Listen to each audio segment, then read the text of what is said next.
और आगे बढ़ते हुए बड़ी खबर का रुख करेंगे। इस वक्त की बड़ी खबर आपको अलवर से बता दें, जहां अतिक्रमण हटाने की प्रक्रिया जारी है। ये बड़ी जानकारी, अतिक्रमण हटाने की प्रक्रिया जारी है। तो इस वक्त की ये बड़ी खबर आप तक पहुंचा रहे हैं। गौरव पथ निर्माण के नाम पर हटा रहे अतिक्रमण। 300 साल पुराने 3 मंदिरों को तोड़ा गया है। ये बड़ी जानकारी, बड़ी संख्या में दुकान और घरों को तोड़ा गया है। तो बड़ी खबर, इस वक्त के स्थानीय लोग कर रहे विरोध। जाहिर बात है कि 300 साल पुराने 3 मंदिरों को तोड़ा गया है, जिसका वहां के स्थानीय विरोध कर रहे हैं। तो अलवर से ये बड़ी खबर आप तक पहुंचा रहे हैं। आपको बता दें कि अब लगातार इसको लेकर विरोध के सुर उठने लगे हैं। तो अलवर से बड़ी खबर, 300 साल पुराने 3 मंदिरों को तोड़ा गया है। ये बड़ी जानकारी आप तक पहुंचा रहे। बड़ी संख्या में दुकान और घरों को तो तोड़ा ही गया है, इसके साथ ही विकास के नाम पर 3 मंदिरों को भी तोड़ा गया है। तो ये बड़ी जानकारी आप तक पहुंचा रहे। राजस्थान के अलवर जिले में सराय मोहल्ला स्थित 300 साल पुराने शिव मंदिर को बुलडोजर से जमींदोज किया गया है और शिवालय पर जूते पहनकर चढ़ने और मूर्तियों पर कटर मशीन चलाने से हिंदूवादी संगठन भड़क गए हैं और जो इस वहाँ के स्थानीय लोग हैं वो इसका विरोध कर रहे हैं। तो ये बड़ी जानकारी आप तक पहुंचा रहे हैं। आपको बता दें कि राजस्थान के अलवर जिले में इस वक्त 300 साल पुराने मंदिर को तोड़े जाने को लेकर लगातार लोगों में आक्रोश पनप रहा है। तो अलवर से बड़ी खबर, इस वक्त की बहुत बड़ी खबर, चूंकि लगातार अब बुलडोजर, तमाम राज्यों में बुलडोजर राज दिखाई दे रहा है।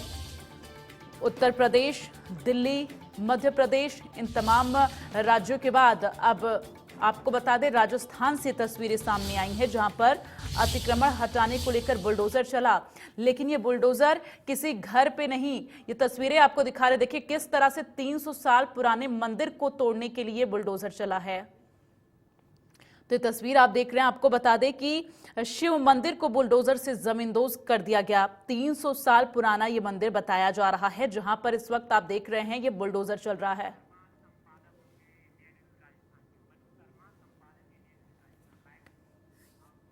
और ज्यादा बातचीत के लिए हमारे साथ मनोज शर्मा जी जुड़ रहे हैं, संपादक हैं इंडिया न्यूज राजस्थान के। देखिए मनोज जी, यहां पर जिस तरह से लगातार बुलडोजर तमाम राज्यों में चल रहे हैं, दिल्ली, उत्तर प्रदेश और अब मध्य प्रदेश और उसके बाद अब राजस्थान में भी, लेकिन 300 साल पुराना मंदिर इस तरह से ढहा दिया गया, उसके बाद से अब लोग विरोध कर रहे हैं इसका।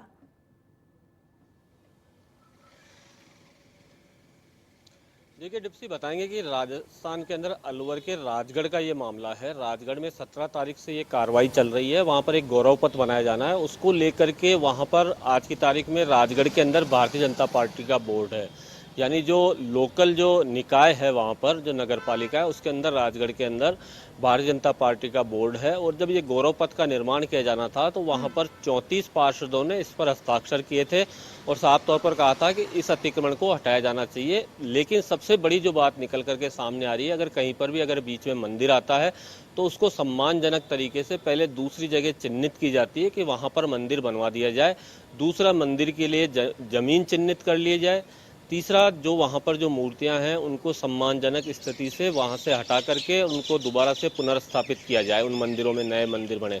लेकिन ये प्रक्रिया नहीं अपनाई गई, इसको लेकर के लोगों में काफ़ी आक्रोश है। साथ ही जो स्थानीय विधायक है जोरीलाल मीणा, उनका जो बयान आया है इसको लेकर के, वो साफ तौर पर कह रहे हैं कि अगर यहाँ पर कांग्रेस का बोर्ड नहीं बना, जिसके कारण से ये सारी दिक्कतें आ रही है। लेकिन एक ऐसे पॉलिटिक्स का बयान कहा जा सकता है, लेकिन सीधे तौर पर सबसे बड़ी बात है कि लोगों में काफ़ी आक्रोश है इसको लेकर के। लेकिन जो पॉलिटिक्स पूरे देश भर में चल रही है बुलडोजर को लेकर के, वो राजस्थान के अंदर भी आ गई है। बुलडोजर जैसे ही चला, लेकिन यहाँ पर बुलडोजर जो है वहाँ की पालिका ने चलवाया है। नगर पालिका के अंदर भारतीय जनता पार्टी का एक बोर्ड है, उन लोगों ने हस्ताक्षर करके इसको पास किया था कि ये गौरव पथ के लिए निर्माण हटाए जाने चाहिए। लेकिन एक जो प्रक्रिया होती है, इसके अंदर जो रूल्स बने हुए हैं, जो नियम बनाए गए हैं कि मंदिर कोई आता है, कोई भी अगर धार्मिक स्थल आता है तो उसको सम्मानजनक स्थिति से हटाया जाना चाहिए, उसकी उन्होंने पालना नहीं की, जिसके कारण से लोगों में आक्रोश नजर आ रहा है। जी डिप्टी। अच्छा, अभी आप मनोज जी, अभी आपने जिक्र किया कि ये जो काम किया गया है, बुलडोजर जो चला, जो अतिक्रमण हटाया जा रहा है, नगर पालिका के द्वारा ये किया जा रहा है। ऐसे में सवाल ये कि बीजेपी के लोग चूंकि अब लगातार सरकार पर हमलावर हो रहे हैं, देखिए डिप्सी, बताएंगे कि राजस्थान के अंदर अलवर में 17 तारीख से ये कार्रवाई चल रही है। राजगढ़ में 17 तारीख से ये कार्रवाई चल रही है और आज की तारीख में राजगढ़ के अंदर भारतीय जनता पार्टी का बोर्ड है, उनका जो बयान आया है इसको लेकर के, वो साफ तौर पर कह रहे हैं कि यहाँ पर कांग्रेस का बोर्ड नहीं बना, जिसके कारण से यहाँ पर मंदिर बनवा दिया जाए, दूसरा मंदिर के लिए जमीन चिन्हित कर ली जाए, तीसरा जो वहाँ पर जो मूर्तियाँ हैं उनको सम्मानजनक स्थिति से वहाँ से हटा करके उनको दोबारा से पुनर्स्थापित किया जाए, उन मंदिरों में नए मंदिर बने। लेकिन ये प्रक्रिया नहीं अपनाई गई, इसको लेकर के लोगों में काफ़ी आक्रोश है। साथ ही जो स्थानीय विधायक है जोरीलाल मीणा, उनका जो बयान आया है इसको लेकर के, वो साफ तौर पर कह रहे हैं कि अगर यहाँ पर कांग्रेस का बोर्ड नहीं बना, जिसके कारण से यहाँ पर सरकार पर हमलावर हो रहे हैं। ऐसे में सवाल ये कि बीजेपी के लोग चूंकि अब लगातार सरकार पर हमलावर हो रहे हैं, बिल्कुल आप सही कह रहे हैं कि लेकिन जो पॉलिटिक्स चल रही है उसी को लेकर के सारा सब कुछ सामने आ रहा है, क्योंकि कांग्रेस सरकार इसमें निशाने पर आ गई है। राज्य के अंदर जो कांग्रेस की सरकार है, ऐसी स्थिति के अंदर गौरव पथ जो निर्माण होता है वो पीडब्ल्यूडी के द्वारा करवाया जाता है। पीडब्ल्यूडी सीधे तौर पर वहां तक अतिक्रमण हटाने नहीं जाती है, लेकिन वहां की जो निकाय है उसके माध्यम से ही हटाए जाते हैं अतिक्रमण, क्योंकि वहां के निकाय के अंदर जो मास्टर प्लान बनता है उस मास्टर प्लान की मंजूरी होती है। उस मंजूरी के लिए जहां जहां भी अतिक्रमण आ रहे हैं उसमें जो रुकावट आ रही है उनको हटाने के लिए सारी प्रक्रिया अपनाई जाती है। अच्छा, लेकिन एक चीज और मनु जी, कि अगर इस तरह से अतिक्रमण हटाया जा रहा है तो पहले इसके लिए नोटिस दिया जाना चाहिए ना, क्या वो नोटिस दिया गया था? ये बिल्कुल सही कह रहे हैं डिप्सी कि नोटिस दिया जाना चाहिए। नोटिस की जो कार्रवाई है वो वहाँ पर नहीं की गई, इसी कारण से लोगों में काफ़ी आक्रोश है, क्योंकि मंदिरों के नाम पर कोई नोटिस जारी नहीं किए गए। जो स्थानीय जो निवासी हैं, जिनके मकान इसके अंदर बीच में आ रहे थे, जिनकी दुकान इनके बीच में आ रही थी, उनको जरूर नोटिस दिए गए थे, लेकिन मंदिरों के लिए कोई नोटिस जारी नहीं किया गया और सीधे उनके ऊपर कार्रवाई की गई। इसी कारण से ये सब कुछ हो गया है। और जो यहाँ पर स्थानीय लोगों के साथ में जो हिंदूवादी संगठन है, ब्रज विकास परिषद हो गई, इन लोगों ने यहाँ पर आकर के पुलिस थाने में इस मामले को लेकर के शिकायत भी दर्ज कराई है। उसी की अभी तक जांच चल रही है।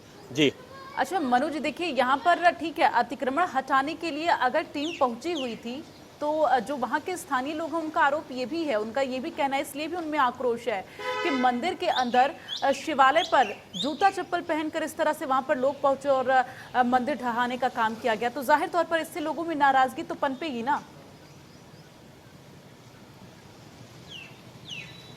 बिल्कुल आप सही कह रहे हैं इस बात को लेकर के। मैंने पहले भी जिक्र किया कि जो प्रक्रिया अपनाई जानी चाहिए थी, क्योंकि मंदिर और कोई भी धार्मिक स्थल हो, उन लोग उसको हटाने के लिए एक प्रक्रिया अपनाई जाती है। राजधानी जयपुर में भी विकास के नाम पर बड़े बड़े मंदिरों को हटाया गया है, लेकिन उसके लिए पहले उनको चिन्हित करके, जब भारतीय जनता पार्टी के शासन में हुआ था जयपुर के अंदर, उन मंदिरों को जो हटाने की प्रक्रिया अपनाई गई वो एक अलग प्रक्रिया थी। उसके अंदर पहले जमीन चिन्हित की गई उनके लिए कि इस मंदिर को यहाँ पर सेटल किया जाएगा, उसके लिए वहाँ पर निर्माण कार्य के लिए पैसा दिया गया। उन मंदिरों की जो मूर्तियां हटाई गई उनको सम्मानजनक स्थिति से हटाया गया, उनको वापस से पुनर्स्थापित भी सरकार के खर्चे के द्वारा किया गया। ये तमाम जो प्रक्रिया अपनाई जानी चाहिए थी वो वहाँ नहीं अपनाई गई। इसी कारण से लोगों में काफी आक्रोश है और सरकार के प्रति रोष नजर आ रहा है। जी अच्छा, ये भी मनोज जानकारी कुछ मिल पा रही है इसको लेकर, क्या सीएम की तरफ से कोई स्टेटमेंट सामने आया है या फिर कांग्रेस पार्टी के किसी वरिष्ठ नेता की तरफ से, किसी मंत्री की तरफ से इसको लेकर कोई स्टेटमेंट सामने आया है? देखिए, अभी तक तो सीधे तौर पर किसी का रिएक्शन सामने नहीं आया, लेकिन जो रिएक्शन सामने आया था उसके बारे में मैंने आपको पहले बताया कि जोरीलाल मीणा वहाँ से स्थानीय विधायक है, कांग्रेस के विधायक हैं। उनका साफ तौर पर जो स्टेटमेंट आया है वो मीडिया पे सुनाया भी जा सकता है। उसके अंदर वो साफ तौर से कह रहे हैं कि यहाँ पर भारतीय जनता पार्टी का बोर्ड है और कांग्रेस का बोर्ड नहीं बना, इसके कारण से लोगों को इस तरह की परेशानी का सामना करना पड़ रहा है। लेकिन ये एक पॉलिटिकल स्टेटमेंट है। इसके अंदर वो ये जो खामियां रह गई है वहाँ पर जो अतिक्रमण हटाने के अंदर, उसको लेकर के ऐसी कोई सफाई उनकी नहीं आई है, लेकिन सीधे तौर पर एक पॉलिटिकल जो बयान होता है वो उन्होंने जारी किया है। जी इस पूरे वाकया के दौरान अब लोग वहां पर किस तरह से आक्रोश अपना जाहिर कर रहे हैं मनु जी, क्योंकि देखिए स्थिति बद से बदतर ना हो, जैसे कि दिल्ली के जहांगीरपुरी में जो हालात बने हैं उस तरह से अलवर में हालात ना हो, इसको लेकर प्रशासन की मुस्तैदी वहां बनी हुई है। देखिए, प्रशासन तो 17 तारीख से ये सारा चल रहा था वहाँ पर अतिक्रमण हटाने का, लेकिन जब मंदिरों की तोड़फोड़ शुरू हुई उसके बाद से प्रशासन अलर्ट है वहाँ पर। राज्य सरकार भी अलर्ट है।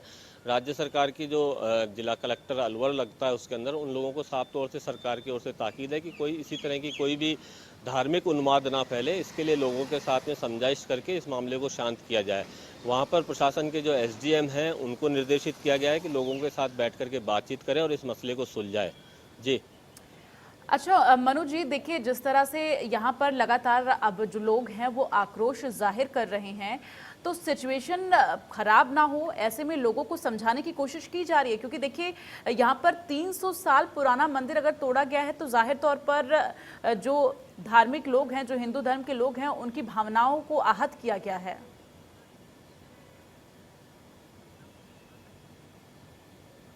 बिल्कुल आप सही कह रहे हैं कि लोगों की भावनाएं आहत होना सही है, क्योंकि मंदिर काफ़ी पुराने थे और जो प्रक्रियाएं अपनाई जानी चाहिए वो नहीं थी। सीधे तौर पर उनको डेमोलिश किया जाना, लेकिन सबसे बड़ी बात हो रही है कि इस पर राजनीति होना, यानी कि जो पहले से जब भारतीय जनता पार्टी का बोर्ड था और उसके अंदर ये रेजुलेशन पास किया जाता है कि इन सबको हटाया जाएगा, तो वहीं पर इस बात का भी निर्णय होना चाहिए था कि बीच बीच में जो मंदिर आ रहे हैं उनको किस तरीके से हटाया जाएगा। इसके लिए या तो उस कार्रवाई को एक बार स्थगित किया जाता, उसके लिए प्लान तैयार किया जाता, राज्य सरकार से परमिशन ली जाती। इन तमाम मामलों की जांच अगर एसडीएम करेंगे तो ये बात निकल कर के सामने आएगी कि इसके लिए एक जो प्रक्रिया अपनाई जानी चाहिए थी वो नहीं अपनाई गई। इसी को लेकर के लोगों में आक्रोश है और लोगों का अब साफ तौर पर यह कहना है कि सरकार को इस मामले में दखल करना चाहिए और अधिकारियों को निर्देशित करना चाहिए सीधे तौर पर कि एक बार काम रुके और उस पहले मंदिरों का निर्माण हो, वापस से जो मूर्तियां स्थापित की जानी है उन मूर्तियों को स्थापित किया जाए। बिल्कुल, जाहिर तौर पर जो भी प्रक्रिया है उसके तहत अगर कार्रवाई होगी तो कोई उसमें गुस्सा किसी को नहीं होगा, लेकिन अगर इस तरह की कार्रवाई होगी कि बिना बताए मंदिरों को जमींदोज कर दिया जाए तो जाहिर तौर पर लोग आक्रोशित नजर आएंगे। फिलहाल तमाम बातचीत के लिए मनु शर्मा जी बहुत बहुत धन्यवाद आपका। तो